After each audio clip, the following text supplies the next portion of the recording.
welcome to the German Council on Foreign Relations, DGAP, and welcome to today's morning briefing. My name is Jan Stöckmann, and I'm the head of the Karl Kaiser Forum, a new initiative here at DGAP for strategic questions. More on this project soon. In today's briefing, we will focus on European responses to the transatlantic disruptions of the past weeks. Germany will have to act swiftly with its European partners to address the US withdrawal from transatlantic security. In doing so, Germans will look to Paris in particular, given President Macron's avant-garde role in rallying a European response to Washington's erratic security policy. This week, as it happens, Macron and his defense minister, Sébastien Lecornu, welcomed top military and political representatives from 34 countries for the 2025 Paris Defense and Strategy Forum. A crucial absentee, by the way, being the US, who in the meantime negotiated the basis of a ceasefire deal with Ukraine in Jeddah, Saudi Arabia. Meanwhile, at the forum in Paris, President Macron reiterated his urge for specific security guarantees to Ukraine. Guarantees that should not be separated from NATO and its capabilities, he said. In Paris, he sat down with senior military commanders that are willing to commit troops to Ukraine to discuss some details, including numbers. The picture that emerges is Europe is doing the hard work while Washington is making the deals and not granting Europeans a seat at the negotiating table. So what can Paris, London, Berlin, and Brussels do to leverage European influence? How to respond to what everyone now calls Europe's turn? And what are the prospects for Franco-German relations specifically, as CDU leader Friedrich Merz prepares to form a new government with the SPD? To discuss these and other questions, I'm delighted to introduce our speakers today. Sylvie Kaufmann is editorial director at Le Monde. She has worked in the past for Agence France Presse since 1979 with foreign posts in Central and Eastern Europe, Moscow, and United States. She is a contributor to the Financial Times, the New York Times, and to various formats at DGAP, a frequent guest of our morning briefing series. Welcome back, Sylvie. Hello, good morning. Next will be our own Jakob Ross, who's a research fellow for Franco-German relations at DGAP. Previous positions included as a research assistant at the NATO Parliamentary Assembly in Brussels, and also prior work experience at the French Ministry of Foreign Affairs, and as a parliamentary assistant at the European Affairs Committee of the French National Assembly. He has published widely on the issues that we're discussing today, including recently the Franco-German Brigade. Links to the publications will be shared by my colleagues in the chat. Welcome, Jakob. Good morning. Now, before we begin, as per usual, just a few housekeeping announcements. We would like to remind everyone that this event is being recorded and will be uploaded subsequently. We'll kick off our conversation here on the panel with about 5 minutes of intro remarks each, and then open up for questions and answers after about 20 or 25 minutes. Given that we only have 2 speakers today, we will finish after about 45 minutes. If you'd like to ask a question or make a comment, then please use the function in Zoom or type it in the chat. When invited to speak, briefly introduce yourself and keep your question or comment relatively short so we can pick up as many as possible. Finally, just a word of thanks to my colleagues supporting the DGAP morning briefings: Henning Hoff, Milan Nitsch, Patrick Teichmann, Nidhi Hong, Wiebke Evering, Helga Beck, and others. Now, Sylvie, if I could hand over to you for a sort of general recap of the French reactions to the deteriorating transatlantic relations over the past weeks, and especially President Macron's initiatives and the Franco-British commitments. I know it's a lot, but over to you. Thank you very much, Jan. Yes, I think it's interesting to go back to the chain of events of the last few weeks to show the evolution of the French leading role in this European effort to face what has emerged as a possible new reality, which is organizing the security of the continent without the US.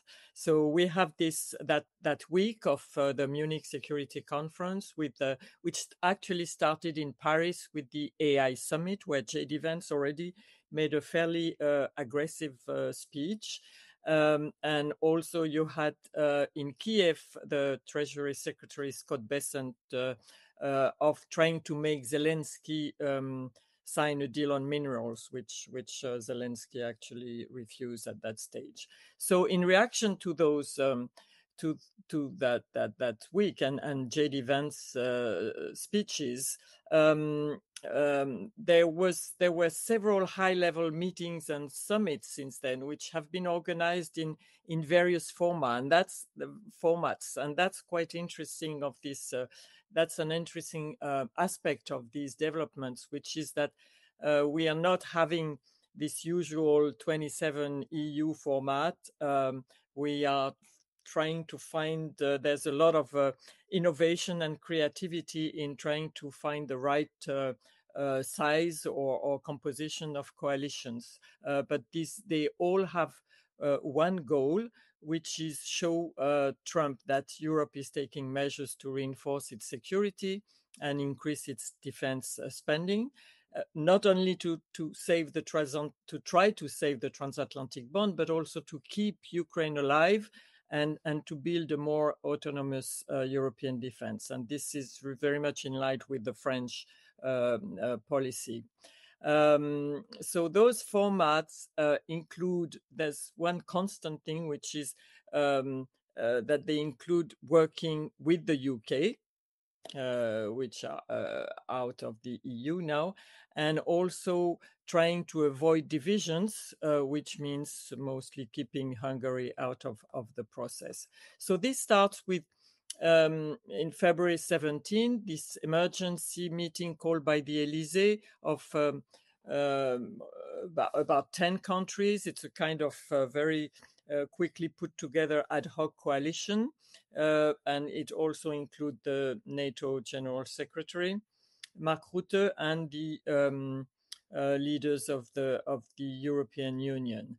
And this is followed 2 days later by another emergency meeting, mostly with the countries which were upset with being excluded from the first meeting. And during that time, we have this resumption in Riyadh, the resumption of Russian-American relationship. Then Macron travels to DC the following week on February 24. He meets Trump, followed by Keir Starmer. But what is interesting at that stage is that Macron, before going there, talks to about 30 of his European counterparts or allied counterparts. So he really made a point of, having a kind of consultation before going to Washington, which is interesting. 3 days later, February 26, so that's 3 days after your German election, Friedrich Merz comes to Paris, and they have Macron and him. Macron and Merz have a 3-hour talk, one-on-one talk over dinner. So that's quite also important to point out. Then 2 days later, February 28, the Oval Office drama with Zelensky, Trump, and JD Vance, followed by this time in London, March 2nd, the Lancaster House Summit, where European leaders rally around Zelensky. And there you have a visible Franco-British leadership with this proposal of deployment of troops from both countries if there is a US backstop. March 5, Macron has a solemn TV address to French people, where he states that the Russian threat is real and affects us also in France. It's a kind of French version of Blood, Sweat, and Tears.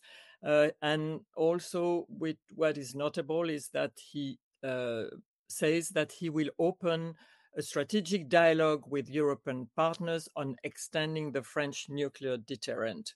And then he has, following that TV address, he has dinner with Viktor Orban, again, a private dinner, one-on-one dinner, because the next day there's this European Council meeting, extraordinary meeting in Brussels, and he wants to soothe things over with Orban so that there is no clash in Brussels. And finally, this week on Tuesday, we had this on the margins of the Paris Defense and Strategy Forum.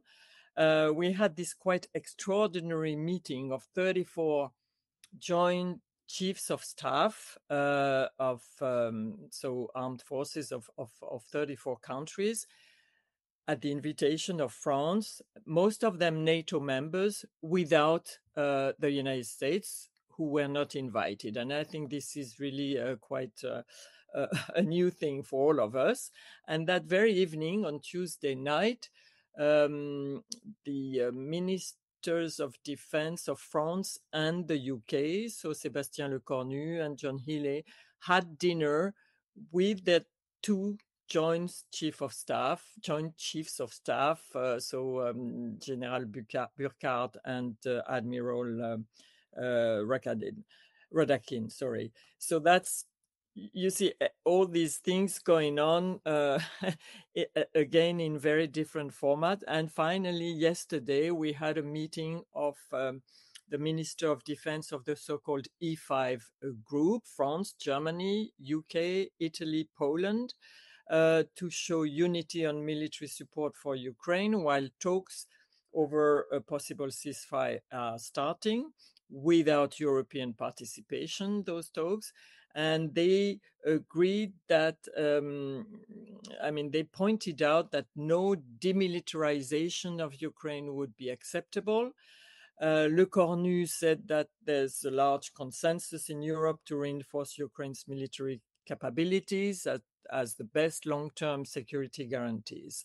So I think we are seeing a very interesting effort under French and British leadership to start to work on a security architecture, which on the security architecture which would be necessary to ensure a durable peace in Ukraine, beyond troops deployment, because this also involves looking at the security of the Black Sea, the security of nuclear plants in Ukraine, etc. And Lecornu announced that that yesterday meeting would be followed in 2 weeks by a similar meeting of, probably these 30 plus representatives of countries, but this time at the level of ministers of defense. So what we see is a very and I'll end on this.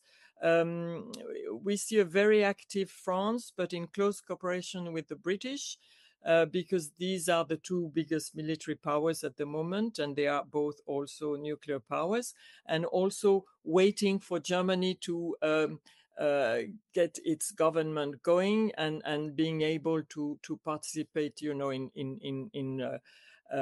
full form, in full swing, if I may say, to this European effort.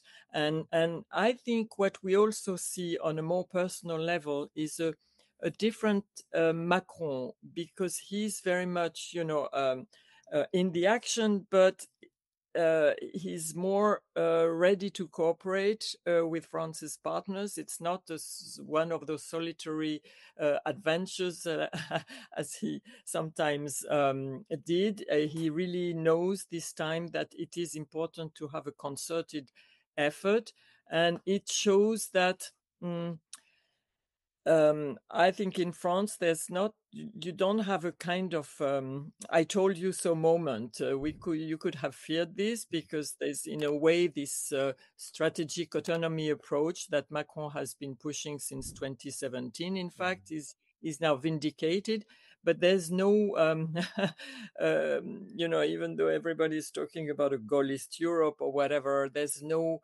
I think people here are careful not to show this, because they know that the situation is extremely serious, extremely unstable, and there is really a genuine concern here and a sense of urgency for the future of Europe. Thanks so much, Sylvie, for this tour de force of the events over the past weeks. And there are a number of things I'd like to come back on.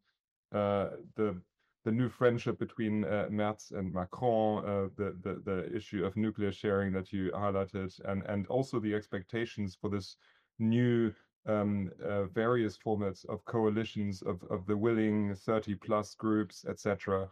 So there are a number of questions to come back on, but let me hand over to Jakob for now. to share perhaps some insights from Paris, from the Defense and Strategy Forum, but also reflections on Franco-German relations going forward as the Merz government takes shape. Over to you, Jakob. Thank you, Jan, and thank you to Sylvie as well for providing us with the overview. And I maybe to start with, I very much share the impression that French officials, politicians here in Paris are very well hiding their joy, so to say, on this Gaullist moment, which is perceived for sure. I mean, I think a week ago I saw an article in The Economist of all newspapers stating that there was a Gaullist moment in Europe, that Europe sounds increasingly French. So, I mean, to give you a sense of what is being talked about at the Paris Defense and Strategy Forum right now, as we enter into day three, the French are very, obviously very, they know that there's a window of opportunity opening for the concept that Macron has been pushing not only for weeks, as Sylvie just pointed out, but for years really, on strategic autonomy, on European sovereignty. But they are apparently much more careful and coordinating with European partners in pushing this concept, at times with Macron really seeming to be on the brakes of breaking with the transatlantic relationship and with the US partners. I would like to first of all provide a little context behind the idea of this conference in Paris, and then maybe give you an impression on the state of the current discussions and a brief outlook before we get into the discussion. The PDSF was set up last year. The first edition happened last year explicitly to increase strategic thinking in Europe, to provide a sense of French strategic thinking to mostly European partners, but also international partners. The US is being represented again this year. There's no official delegation, but there's quite a lot of US representatives. Joseph Nye, the inventor of the concepts of soft power and hard power, gave a talk just yesterday. The forum is settled within the French military academy, École Militaire, which is a sort of centralized hub of French strategic thinking, both internally with think tanks that are internal to the armed forces and the French Ministry of Defense, but also with think tanks or universities, really a centralized hub, which is again something that is quite specific, I think, at least in comparison to Germany, where nothing comparable exists. The French government has associated European partners. Last year it was the Lithuanian government. This year it's the Netherlands. And I mean, the differences just of these two countries and their strategic culture became very clear from the outset. When we heard the opening discourses by the French Minister of Defense, Sébastien Lecornu, and his Dutch counterpart on Tuesday. And I think it's very telling that at the same time I saw a statistic on Dutch and French weapon imports from abroad. And just to provide you with a sense of the differences within the European theater, 97% of Dutch weapon imports are coming from the US, and only 70% of these from France. I mean, for Germany it would be 70%, but just to provide you again with a sense of how different these countries are positioned at the current moment. Sébastien Lecornu on Tuesday in his opening remarks said that the PDSF was set up and had already found its place in this ongoing debate in Europe. It's not to replace or to be in concurrence with the Munich Security Conference, for instance, which is very transatlanticist. And Sylvie already mentioned that this current string of events really originated to a certain degree at Munich with the speech of J.D. Vance. But this PDSF format is really something European. It's again providing a strategic discussion on current events in Paris. Le Cornu also said that this strategic thinking was lost in the past 30 years, something that I think we in Germany and in the German discussion are very conscious about, that I often hear in Berlin that Germany has no strategic culture, which I think is completely untrue, but which gives you a feeling of how German policymakers, expert communities, and journalists see this topic. So it was interesting to note that Le Cornu actually also said that the French strategic culture and strategic discussions had been decreasing in quality these past 30 years, that there was no strategic literacy in parts of the public discussion, that the media had to do a better job in communicating some of these issues. And so I think that's really the sense behind this forum. It's about an awakening, a strategic awakening of Europe, but not only in terms of resources, in terms of weaponry, but intellectually, really. Again, that's something that Le Cornu pointed out, and I think is at the heart of the German discussion, which is currently picking up again. I think that many people are welcoming the new willingness to increase defense spending in Germany, that was clearly coming out of the Sondierungsgespräche, the pre-coalition talks between the union parties, the Conservatives and the Social Democrats. But that many people also say it's not just about spending a couple more 100 billion euros on defense, but it's really about changing, strategic thinking, about considering German troops being deployed to Ukraine, and that we will see how this discussion takes forward, and that it will not end with a new 500 billion special fund or Sondervermögen in Germany. I think that's really a point where the French see an advantage, the British as well to a certain degree, since they have this thinking, they cultivated this thinking for the past 30 years, and they did so in a national context and not only in a NATO context, in the transatlantic context, in the coalition context, which again is something very valuable today, I think. Now, just to end with a couple of points on the talks that Sylvie already touched upon, the Chiefs of Staff meeting on Tuesday, and then the E5 minister meeting and press conference yesterday. Emmanuel Macron really encouraged the chiefs of staffs, the military officials, to come up with concrete proposals that are not publicly disclosed, but that are clearly on the table. The French and the British took this opportunity on Tuesday to explain how they see things, what they can provide going forward if a ceasefire deal or compromise is reached for 30 days or more in Ukraine, what the Europeans can then bring to the table. This again was picked up yesterday in the E5 press conference by Le Cornu and his colleagues. And I will probably end on this, just quoting Minister Pistorius from Germany, who was relieved that the US picked up weapon deliveries and intelligence sharing with Ukraine again, but who also stated very clearly in Paris yesterday that Europeans needed to be prepared again for the cease of hostilities and to provide new security guarantees. And one last sentence, to me at least, Zeitenwende in Germany will be real, not if we have a new Sondervermögen, a new billion spent on weapon industries and the Bundeswehr, but if we have an honest discussion in German politics, whether or not German troops might be deployed to Ukraine at the side of their French and British counterparts, for instance. Thanks, Jakob, so much. Let me invite everyone in the audience to come forward with questions and comments. And while you're preparing your questions and comments, I'd like to throw in a couple of thoughts. First, on coalition building. You went through a number of formations of states coming together in London, in Paris over the past weeks, now the 34.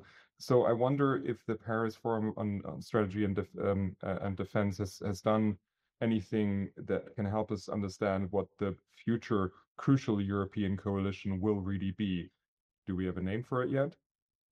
one question. The other question, the Merz-Macron relationship more specifically. Sylvie, you mentioned a long dinner conversation that they had.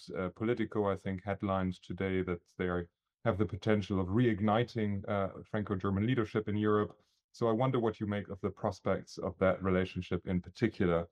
And a third question I'd like to throw in is money. Now the Germans, the coalition in waiting is coming up with mind-boggling sums. Let's see where things are going in the Bundestag this week and next. But if we look across Europe, individual member states, but also the European level, how much willingness and ableness to increase defense spending significantly do you see, and what are the dynamics there that might influence certainly European defense in general? There is already a question in the chat by Joanna Krah addressed to you, Jakob, so you're welcome to pick that one up as well, on the German strategic policies in the past. Right, I think this is enough for a first round of questions. Sylvie, let's start with you, and then over to you, Jakob, and then we'll pick up more in the audience. Yeah, on the coalitions, it's a difficult question, and because I think we don't know where the US really stands now. So what we can see is that I think all European partners are very careful not to cross Donald Trump. You know, I mean, this is very obvious in Macron's statements. He's very cautious. He doesn't criticize Donald Trump. He wants to keep his channel of communication open with him, because everybody, including the French, has the hope that this transatlantic alliance somehow will survive, you know, maybe in a different way, but, you know, that there will not be a definite rupture.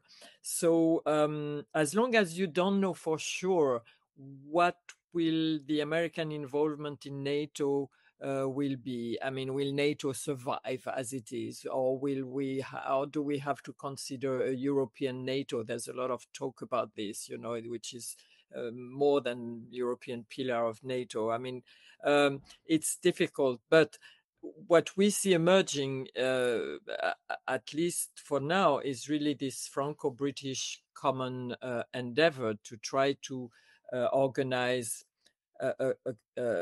measures for Ukraine in case of a ceasefire, or, you know, in order to achieve durable peace, because everybody agrees here that this ceasefire is not a durable peace in itself. So let's see how things evolve in that way, in that respect, and then you know what. Yeah, I think Le Cornu was talking about around 15 countries yesterday, which would be ready to go along, but go along with what exactly? It's difficult to know. I mean, not very few countries are ready to deploy troops, but there's much more than troops deployment in this discussion. And about Franco-German relationship, I think we're really waiting for this German government to be complete and see who does what. But so far, it's you know, I think there's a good start with this Macron-Merz relationship. They seem to be. I mean, from the French side, what I heard was that it was a very, very good discussion and a very good rapport between the two. And I think the French, you know, this is interesting because at the moment the French and the Germans have a different approach to this transatlantic crisis. It's for the French, it's not comfortable, but it's not traumatic. The French are kind of used to this kind, I mean, not to this level of seriousness, but there's, you know, they know how to deal with problems with the US. It's much more, I would say probably, I mean, I leave it to you to qualify, but we feel that on the German side, it's kind of existential. or very seriously felt. And for the British, it's also another problem. How are they going to deal with this? What will eventually be their relationship with the US? I mean, I remind you that there's this Five Eyes cooperation in intelligence, which of course is, I guess, uncertainty on this cooperation is very destabilizing for the British. So it has to be seen how all this is organized together. But I think the French are really hoping that it will work well with Germany. Yeah. Jakob. Yes, maybe to pick up on this last point. I mean, we in our last week's newsletter at DJP, we wrote about the question whether or not there will be a new German question in Europe with all this spending announced in Germany, not only on defense but also on infrastructure, with several special funds and investment maybe reaching a trillion euros.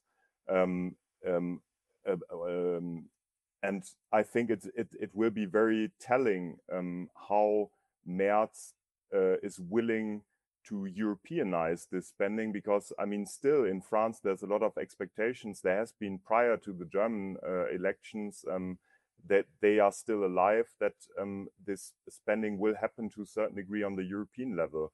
I remember very vividly the French reaction here in Paris in 2022 to the first German Sondervermögen announced by Chancellor Olaf Scholz, the Doppelwumms that followed the COVID pandemic, the special fund to get the German economy going again. And at that time, we talked about 300 billion euros. Now it might be more than double. So I think this will pose big questions in Europe that are currently kind of overshadowed by the urgency of the Ukraine question and military aid to Ukraine, the question of what German, French security guarantees will look like exactly. But I think this will really be the crucial point in the Franco-German relationship, and really in the personal relationship between Friedrich Merz and Macron. And we will need answers fairly quickly, because I mean, Macron at the very moment in France is really picking up in the polling again. People see him much more positively than, say, a couple of weeks ago, because he's again playing the role that he played in 2022 after the Russian invasion of Ukraine, the way he won the presidential election at the time, that he is presenting himself as the European leader, Jan, as you put it, as being avant-gardist in Europe, in negotiating the terms of a new security architecture for Europe. But this can't, hide the fact that Macron only has 2 years left in office, and that the main opposition party in France is Rassemblement National, which is ferociously attacking Macron for not only his propositions on Ukraine, but also on the question of nuclear sharing, of the European dimension of the French nuclear deterrence. So, I mean, there's a lot of risk. It's a very high risk game for Macron, and thus for Merz and Macron.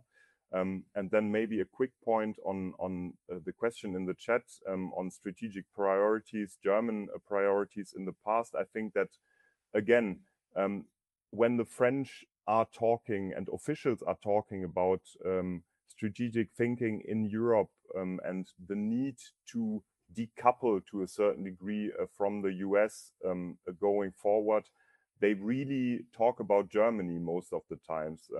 When Benjamin Haddad, the Europe minister, he spoke at the Paris Defense and Strategic Forum on Tuesday, I think, reported back from Brussels that the ideas of strategic autonomy were picking up speed, both within NATO really and with Eastern European partner countries, but also within the EU.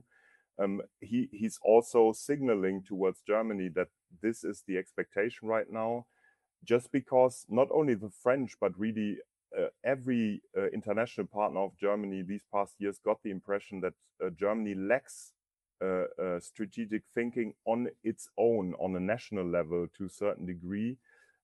I keep thinking of what General Ben Hodges, the former commander-in-chief of US forces in Europe, said in 2023 when he was asked if Germany was ready for warfighting and to provide deterrence. And he said that German soldiers were, that he had worked with excellent German soldiers, both within the NATO context, in bilateral contexts, but that the German political elite was clearly not, that Germany lacked the strategic culture to be prepared to answer to such questions. And so I think it's very telling that the French and the British are taking leadership right now in Europe. And I think it's not only because Merz is not yet a chancellor, because he has not yet gotten, the vote in the Bundestag for increased defense spending. It's something much more profound. Sorry for being a bit long. No, that's fine. There are a whole host of questions. And since you mentioned the French opposition, Rassemblement National, and there's also, of course, a question about German opposition, AfD gaining more votes, and then to question where things are going with these populist opposition parties gaining momentum in the future. This is also perhaps linked to one of the questions in the chat by Johannes Regenbrecht with Macron's mandate ending in 2027 and the sustainability of the French efforts. There are more questions in the chat. Another one by Johannes Regenbrecht on neither Brussels nor Paris or Berlin having a seat at the negotiation table. So some of the things that we've been discussing, perhaps having a somewhat theoretic nature. There is a question by our Vice President, Rolf Nickel, on the nature of the effort in Ukraine. He's asking whether we're talking about a ceasefire monitoring under UN supervision or something more akin to security guarantees on the invitation of Ukraine.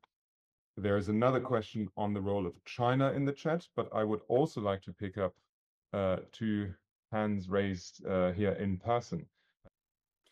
Good morning. Hi.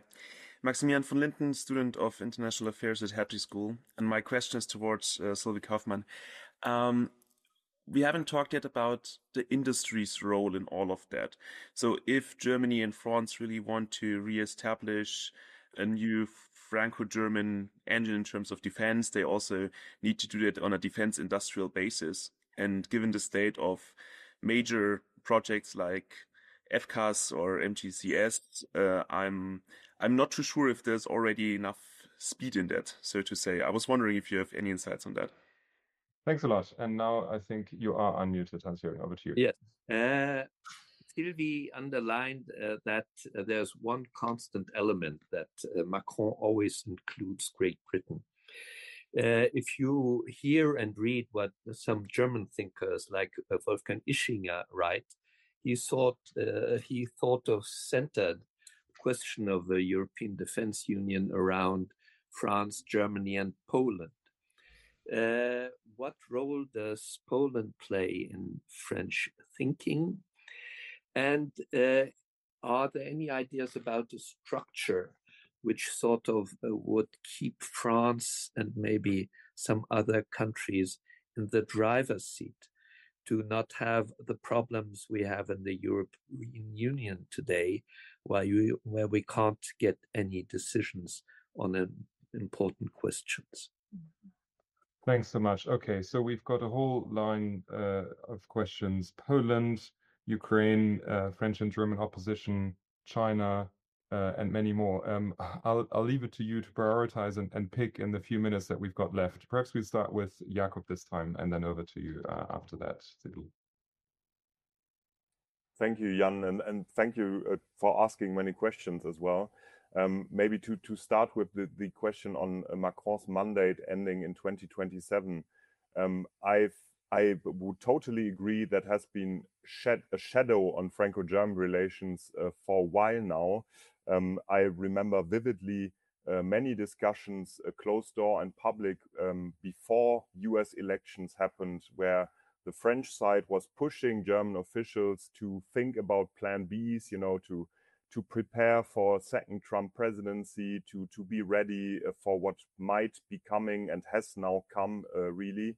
And the German side saying, well, why should we work with you when you are threatening Trump towards us, when we know that in 2027 Marine Le Pen might be president of France, you know? So that has been a very powerful counter argument for those voices in Berlin that don't want to work with France, and there are many. I mean, the Gaullist moment at this time should not, you know, overshadow the fact that in Berlin many thought for years now that the Franco-German initiatives, and this touches upon the point of defense industrial cooperation on MGCS, FCAS, the big projects, that this was a loss of time, and that Germany should really use the new money from the first special fund and now maybe the second and third special fund to invest in more US defense equipment. These voices were very powerful at the beginning of the year. I remember that I read in the German press that, you know, FCAS and MGCS, which are really structural to the idea of European sovereignty, strategic autonomy, which were initiated under the first Trump presidency, are kind of the reminiscence of this time, that they should be ended, and that Germany should reinvest the transatlantic relationship and should further invest in US weapon systems.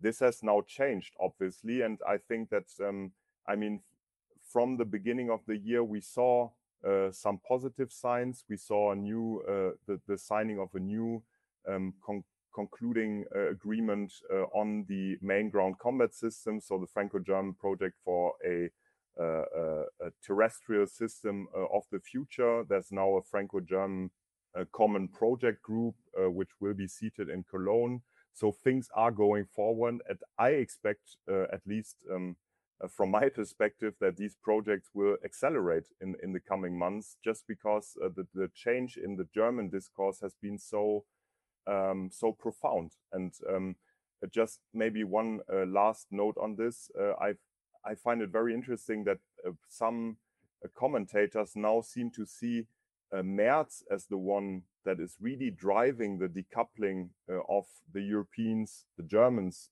from the transatlantic partnership in a very aggressive manner. We all remember the Berlin Runde after the federal elections on February 23rd. While it is Macron who's playing the good cop, so to say, in this transatlantic relationship, and who's saying, okay, we are still very dependent on the Americans for a number of capabilities in the coming years, and we shouldn't break too fast just because, I mean, Ukraine, but also us Europeans are still very dependent on the Americans in the foreseeable future. Sylvie. I think Jakob answered the question on defense industry. So maybe to answer Rolf Nickel, I don't think there's much talk about the UN supervision at the moment for a ceasefire. We'll see, but I think the Europeans are more those who are involved in those in this thinking about how to find how to give security guarantees to Ukraine are more thinking in terms of a European effort with, and the big if is, the question about American backstop, because I think there are still not much, there is still not much enthusiasm to go just for just the Europeans without American support. Then we'll see what the Russian reaction is to this. So far, it's been very negative anyway. So this, in a way, has to be thought in concrete terms, but it's still quite abstract, paradoxically, because we don't know what the terms of a ceasefire could be exactly, or the future possible peace. About Poland, Hans-Jürgen, I think the French are very much, and probably the Germans also, I guess, are very much inclined to include Poles in all this. The problem is that the Poles have also their own domestic political agenda, which is their presidential election in May. And so we see that, for instance, they have been very, very cautious in the area of troops deployment, because this is a very sensitive issue in Poland, and including also in Ukraine-Polish bilateral relations. So, but for instance, Tusk has said that he would like to be included in this future discussion about the extension of the French nuclear deterrent to Europe. So that's also a sign that Poland really wants to be active in all this, and I think it will be. But so far, everybody's is still quite cautious. Is there anything? Yeah. Perhaps if you allow that, we're almost at the end, but if you allow that you run maybe a couple of minutes over time, there's another question in the chat about the sort of time periods that we're thinking about. Gudrun Domteit is asking whether this is all just not crisis management rather than strategic thinking 10, 20 years into the future. So that's one question. The other one by my colleague Milan Nitsch is on Hungary. Asking you, Sylvie, if you've heard anything about in Paris about how to go forward with Hungary in the EU context after last week's special summit, and also to you, Jakob, whether this was discussed in Paris at the forum at all. So Sylvie, maybe you could answer first, and then Jakob, and then we close. Yeah, I'm afraid I don't have much to to tell Milan about Hungary. I mean, this. You know what we saw. That's why I mentioned the dinner with Orban at the Elysee. Is that every time there is a big, an important European Council coming, you can see that Macron or others, but this time it was Macron who thinks he has a kind of open relationship with Viktor Orban, trying to smooth things over before, to avoid the divisions, and somehow it works. But I don't think we have yet a definite solution to the Hungarian problem. The Slovak, but Milan knows more than I do about this. Fico seems to be a little bit more subdued than Orban. Jakob. Well, maybe on the time frame, something that was very recurrent these past days in the discussion here at the PDSF was the fact that the French mainly, but many others, criticized European states, also the European Commission at times, for its short-sightedness. Myopia was a term that I heard a couple of times in different discussions, and that the Europeans, I mean, really should take the Ukraine question and the question of security guarantees to Ukraine as a first step in building the security architecture for the European continent for the next, 20, 30, 40 years. And that, yes, I mean, Ukraine can't be separated from that question, not only because we want to support Ukraine going forward, but also because it is much larger than just setting up security guarantees against future Russian aggressions, be it in Ukraine or in other European, Eastern European states. And I think that is then again very much linked to the question of what or how Macron can still take a leadership role in this process, just because, I mean, in French politics, he will have at best a year and a half to really shape these discussions before French politics really descends into electoral campaigning, which will start at the latest in late 2026. So again, I mean, we've been saying this so much these past years, but it's a crucial moment for Macron, for the Merz-Macron relationship. I think that we need this sense of urgency in Berlin, that if we want to do something with the French primarily, we really have a couple of months now. And so that these discussions, the strategic dialogue, be it on conventional deterrence against Russia or nuclear deterrence, needs to move forward very rapidly. Just because, I mean, I don't think we should take the leap Le Pen hypothesis as, you know, a Damocles sword preventing us from working with the French and making European sovereign, so to say. But still, we can't ignore the risk of a very different French administration in 2 years. And that's a very short time frame, I think, if we think about European defense and European security going forward. Thanks so much, Jakob and Sylvie, for making time in your busy schedules before you head back to École Militaire for the third day of the 2025 Paris Defense and Strategy Forum. Thanks for sharing your insights. Thanks for raising good questions, everyone in the audience. Stay tuned, come back to DGAP soon, and have a lovely day. Bye-bye.